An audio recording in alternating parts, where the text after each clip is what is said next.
Remind everybody about Republicans' history in support of families and also fighting poverty, and by doing it by rewarding work.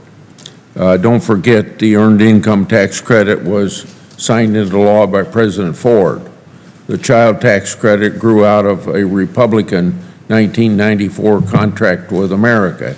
It was enacted in 1997 on a bipartisan basis, a Republican Congress and a Democrat president. Since its enactment, Republicans have taken a lead in improving the credit as an anti-poverty tool. In 2001, as then chairman of the Senate Finance Committee, I worked with Republicans and Democrats increasing the credit from $500 to $1,000.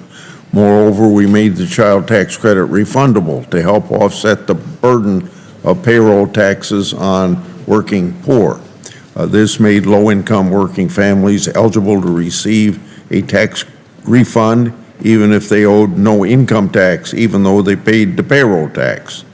In 2017, Republicans again doubled the credit and increased the amount that those who work but pay no income tax can receive a tax refund. In order to benefit, a tax filer would have to earn income of just $2,500. As you earn more, a larger share of the credit becomes refundable, partially offsetting payroll taxes. Keep in mind the child tax credit was enacted on the basis of the 1996 welfare reform that linked federal assistance to work or skill development through education and job training. The child tax credit is complemented welfare reform by providing assistance to parents transitioning from welfare to work. Unfortunately, members of the other party seek to turn a broadly popular, bipartisan, pro-work tax incentive into a government assistance program akin to the old pre-1996 welfare program. Then their proposal eliminates any earned income requirement. It fails to provide any development or educational assistance, which are available to families as alternative work under the 1996 reform law. In other words, their proposals fail to provide tools intended to help struggling parents back on their feet and tackle the root cause of intergenerational poverty. Greetings, friends. Major changes are happening to the U.S. economy. The Federal Reserve may begin to tackle inflation in different ways.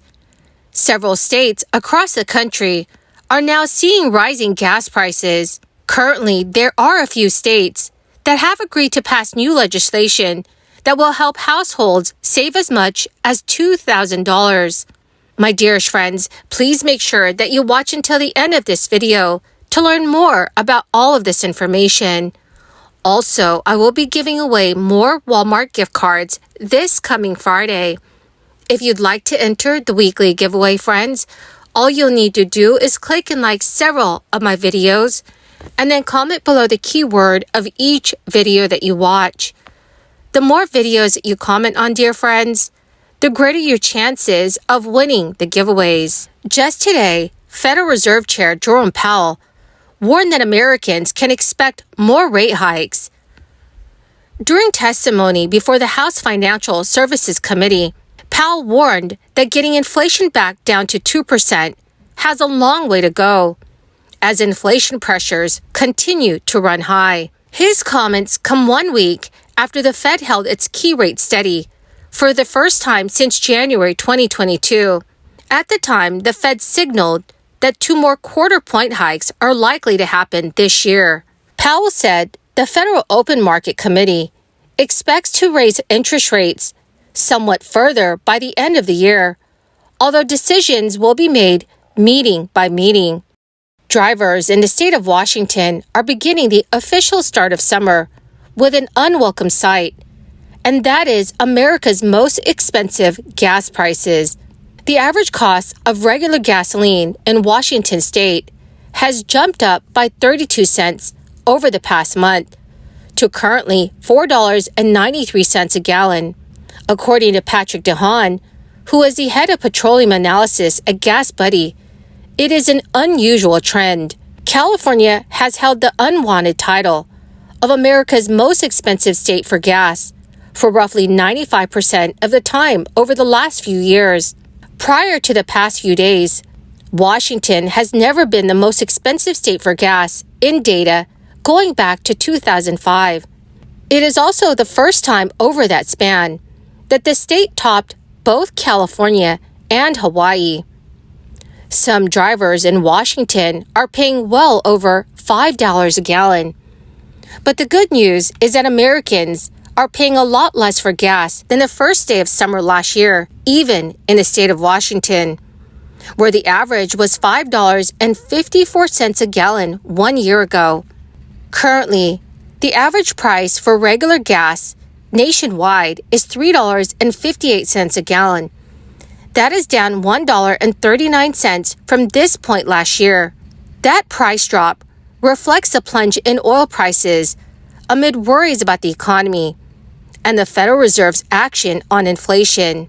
No state has enjoyed a bigger plunge in gas prices than Delaware, where the state average is down by $1.61 a gallon over last year.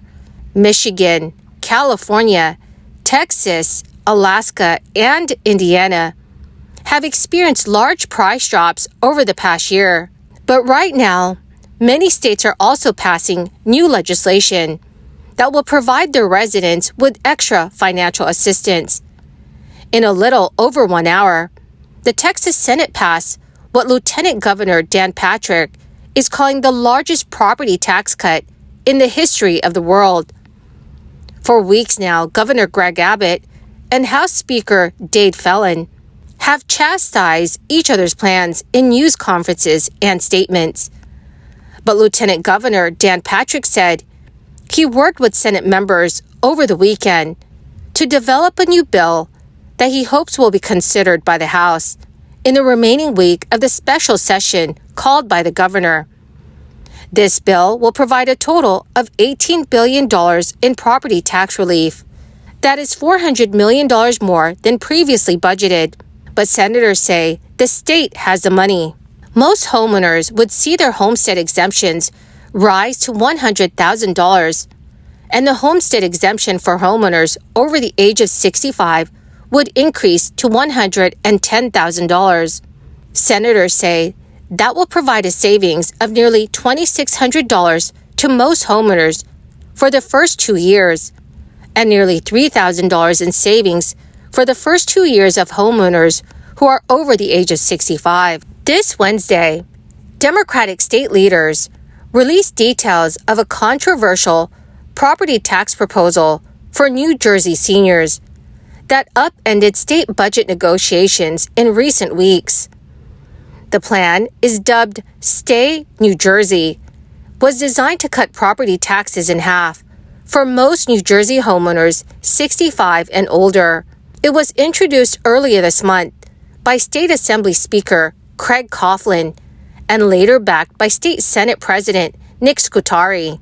Governor Phil Murphy stated during a press conference, "We are proud to announce that we have reached a fiscally responsible agreement to provide historic property tax relief to our seniors." Well, to my awesome and most amazing friends, that is the end of my daily stimulus update video for this Wednesday. My dearest friends, thank you so very, very much for being here and for being part of this community. To say thank you and to show my appreciation, I will be announcing several winners this coming Friday for the Walmart gift card giveaway. If you'd like to enter the weekly giveaway, friends, please click and like several of my videos and then comment below the keyword of each video that you watch. The more videos that you comment, dear friends, the greater your chances of winning the giveaways. Thank you and have a wonderful and very blessed week.